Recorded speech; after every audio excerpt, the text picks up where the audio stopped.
আমাদের সাবেক প্রধানমন্ত্রী শেখ হাসিনার আজকের 46তম প্রত্যাবর্তন দিবস। তো আপনারা দোয়া করবেন, উনি দেশের জন্য বিদেশের জন্য উনি কাজ করেছেন। সম্মানিত দর্শক, আজকে আমাদের সাবেক প্রধানমন্ত্রী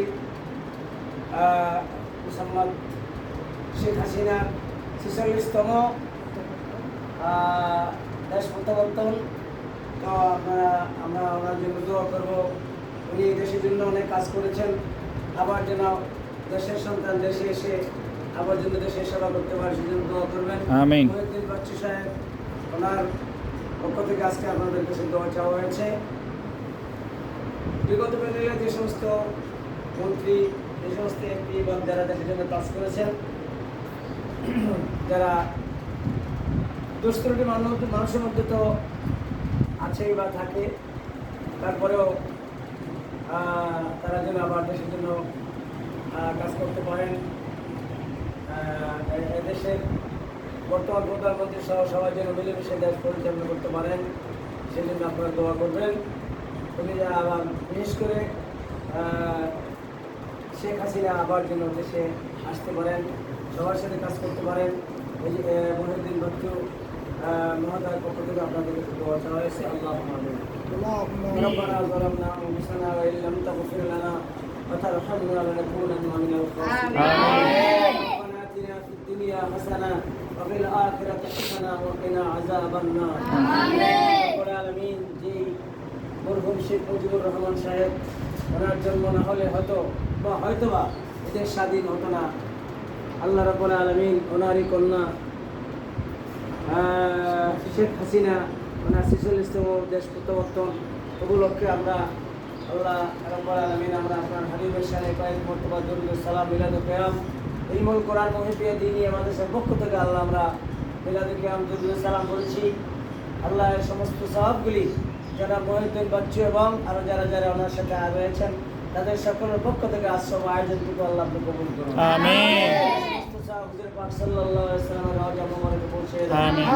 সমস্ত নবী ওলি গাউস কুতুবদের কবরে সওয়াবগুলো পৌঁছে দেন। আমিন। যারা বঙ্গবন্ধু শেখ মুজিবুর রহমান সাহেবের কবরে সওয়াবগুলো পৌঁছে দেন। আমিন। তার সঙ্গে যারা শাহাদাত বরণ করেছেন তাদের কবরে সওয়াব পৌঁছে দেন। আমিন। আল্লাহ, আমরা যারা আপনার দরবারে হাত তুলেছি, আমাদের প্রত্যেকের মেহেরবান মা বাপ, দাদা দাদি, নানা নানি, শ্বশুর শাশুড়ি, ভাই বোন, আত্মীয় স্বজন, বিশেষ করে যারা মহিউদ্দিন বাচ্চু সাহেবের পূর্বপুরুষ, আল্লাহ যারা যেখানে কবরে শাহিদ আছেন প্রত্যেকের কবরে সওয়াব বখশিশ করুন। আমিন। আল্লাহ বিশ্বের মাটির নিচে মুমিনিন মুমিনাত মুসলিমিন মুসলিমাত এক জায়গা পরিমাণ ঈমান নিয়ে কবরে আছেন প্রত্যেকের কবরে সওয়াবগুলো পৌঁছে দেন। আমিন। আল্লাহ বঙ্গবন্ধু শেখ মুজিবুর রহমানের জীবনের সমস্ত গুনাহ মাফ করে দেন। আমিন। ওনার কন্যা শেখ হাসিনার তারও আল্লাহ গুনাহগুলো মাফ করে দেন। আমিন। আল্লাহ রাব্বুল আলামিন কাজ করতে গেলে ভুল ত্রুটি হতেই পারে, হওয়াটাই স্বাভাবিক। আল্লাহ আবার উনি যে দেশের যথেষ্ট কাজ করেছেন, আবার যেন উনি দেশের জন্য সুন্দর মতে আল্লাহ সুন্দর মন নিয়ে যেন আবার কাজ করতে পারেন, আল্লাহ দেশের জন্য সেবা করতে পারেন, সেই তৌফিক দান করুন। আমিন। মামলা যাদের রয়েছে আল্লাহ মামলা সকলকে আল্লাহ জামিন হওয়ার তৌফিক দান করুন। আমিন। আল্লাহ রাব্বুল আলামিন আমাদের দেশের উপরে আপনারা রহমত বর্ষণ করেন। আল্লাহ সমস্ত রকমের বিপদ আপদ বালা মুসিবত আমাদের দেশকে, আমাদের দেশের সকল জনগণকে হেফাজত করুন। আমিন। রব্বুল আলামিন ভারতের মুসলমানদেরকে আল্লাহ বাচ্চু সহ যারা আজকের দোয়ার আয়োজন করেছেন, আল্লাহ আমাদের আল্লাহ বাজারের যারা শাওন ভাই, আল্লাহ ওনারা ঘর থেকে আল্লাহ বের হচ্ছেন না, বের হতে পারছেন না বিভিন্ন রকমের সমস্যার কারণে, আল্লাহ রাজনৈতিক সমস্যার কারণে আল্লাহ তারা যেন ওপেন নামাজ কালাম থেকে শুরু করে ইবাদত বন্দেগীর সময় আল্লাহ এবং সভা সমিতি বিশেষ করে আল্লাহ যারা যেন নির্ভয় চলাফেরা করতে পারে, আল্লাহ সেই একটা পরিষ্কার করতে পারে। আমিন।